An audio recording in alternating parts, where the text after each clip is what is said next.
When I was 9 years old, I was obsessed with battleships. I studied their entire history. The USS Monitor proved the value of armor and big guns. The Olympia helped Commodore Dewey win the Spanish-American War. And of course, there were the greatest of them all, the Iowa-class fast battleships. The USS Missouri is an icon of American power. The Japanese signed the Declaration of Surrender, ending World War II on her deck. And yet, the Missouri was obsolete the day she was launched. In fact, the most important U.S. Navy ship of World War II was not the Missouri. It was the USS Enterprise. At half the cost and one-third the weight, she did more to win the war than all the battleships in the U.S. Navy put together. And that would probably have brought a smile to the face of Admiral William Moffett. Just down the road from my house in Palo Alto is Moffett Field. Moffett Field is named after Admiral William Moffett, known as the architect of naval aviation. And we often praise people like Admiral Moffett. We call them visionaries because they're great at learning new things. But I'm going to suggest that what we should also do is to praise them for unlearning old things.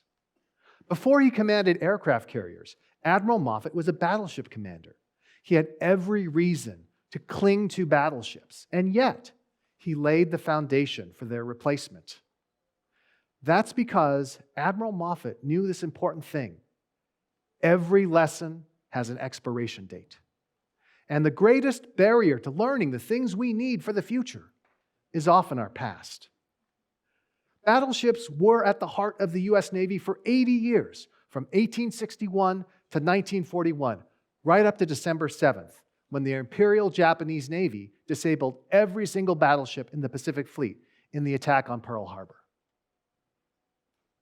There are no right answers. There are only right now answers. And all of us, you, need to become what I call an infinite learner. Someone who's able to learn, unlearn, and relearn over and over again so that your past successes don't get in the way of your future victories. Let's turn to the business world for a second. How many people here ever owned a Nokia phone? Go ahead, raise your hands. Quite a number. Do you remember this? Na na na na na na na na na na na na na.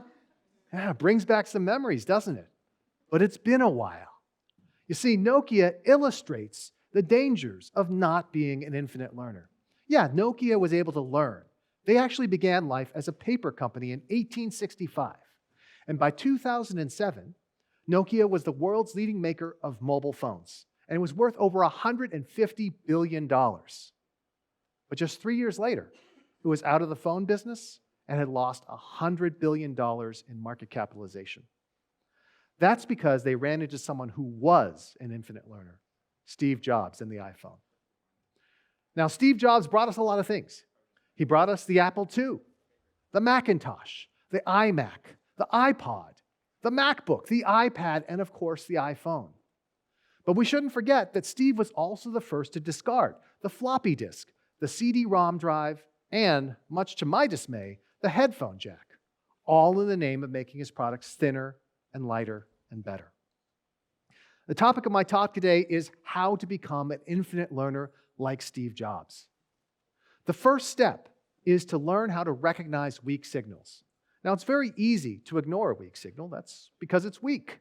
And so you need to be on the lookout for certain signs. If you find yourself saying something like, "That's interesting," "That's funny," or maybe even just a, "huh," that's a sign that you need to slow down and figure out what's going on. Maybe there's something to be learned. That was what happened to Steve Jobs when he saw the Homebrew Computer Club and saw the future. But reacting is also not enough. Imagine if the U.S. Navy had waited until after Pearl Harbor to begin working on aircraft carriers. You shouldn't wait for your Pearl Harbor moment to change. In fact, when the world changes, infinite learners explore the higher order implications of change. They ask the key question, and so? So consider computer chips. When they became powerful enough, they created a first order implication. That is, we could use these chips to build a computer kit that an individual could use, not an institution, an individual. The second order implication was maybe we can start a company that can make these personal computers and put them on every desktop. But the third order implication, the one that made Apple the most valuable company in the world, is to take those computers, shrink them down, put them in all of our pockets, and connect us to the entire world. Now, once you've decided that there is a learning opportunity, you need to get to work. First, you've got to change your mind and your mindset. You should begin with an explicit theory, something that you can write down on a sheet of paper. That's because having an explicit theory makes it easier for you to explain that theory to others, but it also enables you to refine that theory. And you're going to have to refine that theory. If your theory doesn't work in practice, you've got to change your theory. Steve Jobs had a theory when he launched the iPhone. His theory was that nobody would ever need a third-party app. The applications that Apple made would be enough for everyone. How many people here have downloaded an app for their iPhone that wasn't made by Apple? Yeah. Fortunately, Steve was not too proud to admit he was wrong. And a year after the launch of the iPhone, he launched the iPhone App Store. And last year, the App Store accounted for over $1 trillion in transactions. Steve Jobs was willing to do the hard emotional work of being an infinite learner. Because when you are going back to the beginning and learning something new, you're going to be uncomfortable. You've got to get comfortable with that discomfort. When you're learning a new game, guess what? You're probably going to lose a lot. And that's going to leave you feeling uncertain, naive, maybe even a bit of a failure. And there's a social cost to being an infinite learner. If birds of a feather flock together, far too often, if you change your feathers, you might lose your flock. But finally, the greatest barrier to change is often within. We base our identities on our past successes. And when it comes time to learn a new lesson and unlearn those old lessons, it may feel like we're betraying that past, even though that's totally irrational. Building the iPhone certainly didn't undermine the legacy of the Apple II. And all of us need to unlearn. All of us need to become infinite learners because artificial intelligence is here to change the world. It's the biggest thing to hit us since the Industrial Revolution. Just as a reminder, here's what the Industrial Revolution was. If you look at global per capita GDP and you chart it over the course of human civilization, it's basically a flat line until 1750, when all of a sudden it increases by multiple orders of magnitude. The Industrial Revolution did something very simple but profound. It allowed us for the first time to substitute mechanical power for muscle power. Now, let me help you understand those implications. Consider the humble wool sweater. To create that sweater before industrialization, a farmer would raise sheep on a farm. A shepherd would watch over those sheep in the fields. When it came time to harvest, the shepherd would bring those sheep back to the farm. Farm workers would come out with shears and shear the wool off the sheep. Then people would pick the sticks and brambles out of the wool. They would wash the wool. They would slowly spin that wool into yarn, and then they would knit that yarn into that sweater. And when all was said and done, hundreds of hours of labor would have gone into each sweater, which is why clothes were expensive and relatively rare. Industrialization changed all that. The British textile industry saw its labor factor productivity increase by 40x. Not 40%, 40x. That's world-changing productivity. And the same thing is happening in the world of AI. The revolution is here. It's only been a year since ChatGPT launched, and already 89% of students use ChatGPT to help them with their homework. Maybe some of the folks in the audience today.